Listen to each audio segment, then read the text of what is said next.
So Joe Biden is doing horrible with voters under 35. Now, we saw during the campaign that even in states that Joe Biden lost in big numbers to Bernie Sanders or in states that Bernie Sanders lost to Joe Biden, Bernie Sanders still won voters under 45. So these are the voters that the Democratic candidate would need to defeat Donald Trump in a normal scenario. Now, I discuss again and again, there may be enough anti-Trump voters that come out this time to give Biden the victory, but why bet on that? Biden may as well try and appeal to younger voters, which he's not doing right now. So it is so bad right now with younger voters that right now he is tied with Donald Trump with voters under 35. So you see here, this is a Monmouth national poll. Donald Trump right here, Joe Biden right here, both at 44% with voters 18 to 34. This is horrible. And again, a lot of these people are totally winnable. And a lot more people that don't normally vote that may be in all of these categories in terms of age. You can win them over if you actually show that you are fighting for them and not for the status quo.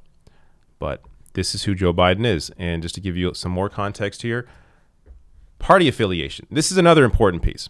So even though Joe Biden is leading in this poll, 48 to 44 against Trump, again, remember all the polls back in 2016, Hillary Clinton defeating Trump?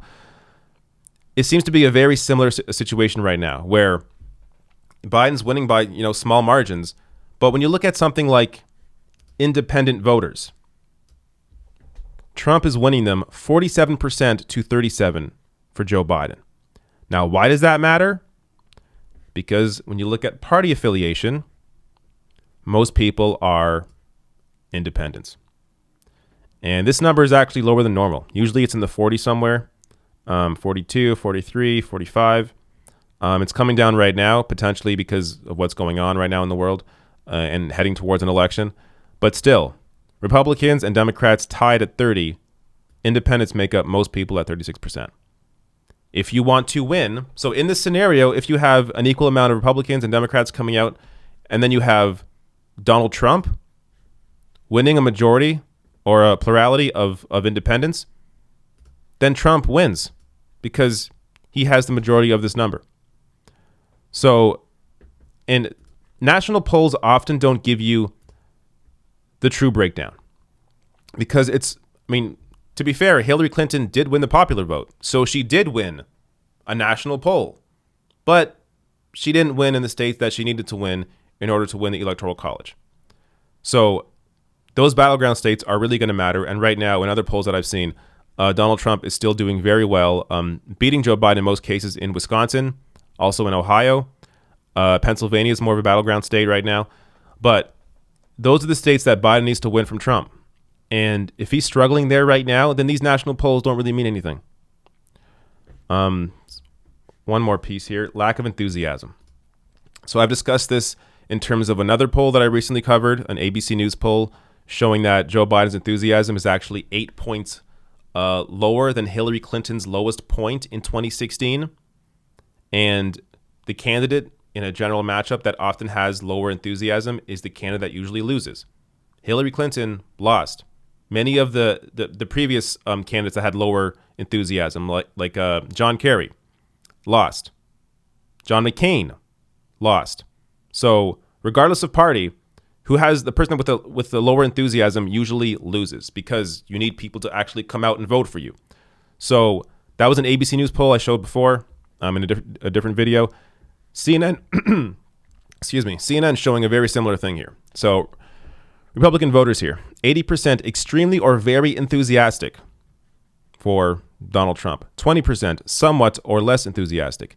Democratic voters for Joe Biden, 56% extremely or very enthusiastic compared to 80 for Republicans, 43% somewhat or less enthusiastic compared to 20 for Republicans. So Joe Biden right now is losing where it matters. He needs enthusiasm, and the way to inject enthusiasm into your campaign is to appeal to younger voters. Give people something to vote for instead of just voting against. Usually, almost every time when Democrats put up a candidate that is that is simply the lesser of two evils, that is a boring candidate, they lose. They win with candidates that actually excite people out to vote. Bill Clinton excited people out to vote. Barack Obama excited people out to vote. Hillary Clinton didn't. John Kerry didn't. So now, to be fair, that is a typical election. Because of the situation right now in terms of both the pandemic and in terms of 4 years of Donald Trump, there may still be enough anti-Trump voters for Joe Biden to win. But Joe Biden can try and appeal to progressive voters, to young voters, without losing any of those anti-Trump voters, because they're simply anti-Trump voters. They would vote for any Democratic nominee, any platform, over Donald Trump. So there is nothing to lose if the Biden campaign were to actually try and appeal to those progressive voters.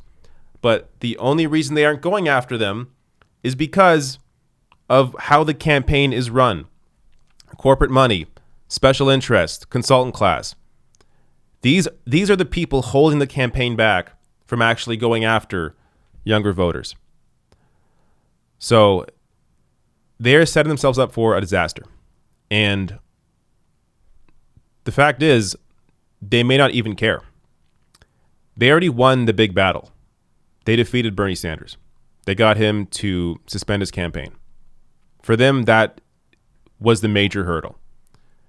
Because the reality is they don't want to give up power to the left.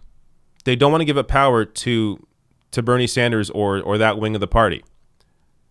And the way they continue holding on to power is if they have the candidate of their choice. So win or lose here in this election, they still win. The Democratic leadership still wins. The consultant class still wins. Corporate interests still win because they still have hold over the Democratic Party. So they may not care either way what happens here. Now, of course, I'm sure they would prefer to win and they would prefer to have Joe Biden in the White House over Donald Trump.